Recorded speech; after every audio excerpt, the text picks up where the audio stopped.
हे रघुबर तोहरे कारण माता जय राजा दशरथ पारनमा। हे रघुबर तोहरे कारण माता जय राजा दशरथ पारनमा।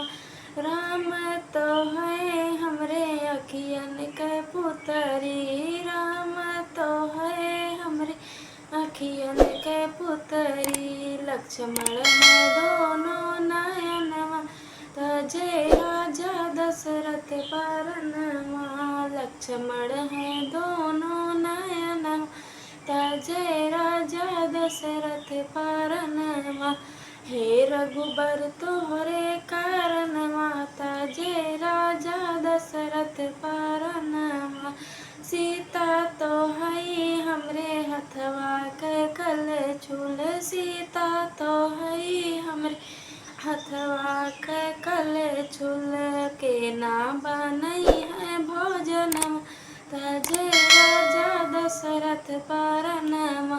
के ना बनई है भोजन माता जय राजा दशरथ पारनमा।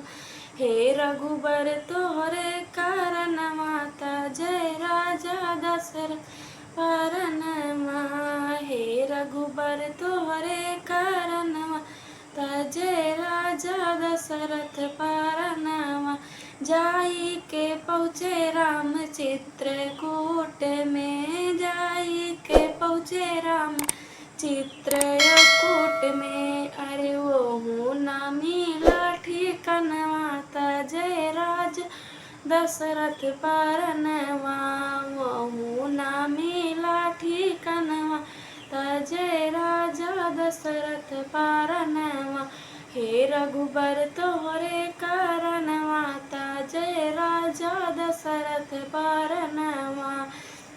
जाई के पहुँचे राम पंचवटी में, जाई के पहुँचे राम पंचवटी में। हुआ होई गे सीता हरण जय राजा दशरथ पारनमा। हुआ होई गे सीता हरण जय राजा दशरथ पारनमा। हे रघुबर तोहरे कारण माता जय राजा दशरथ पारनमा। दोस्तों, आप लोगों को ये हमारा नक्टा गीत कैसा लगा कमेंट करके ज़रूर बताइएगा।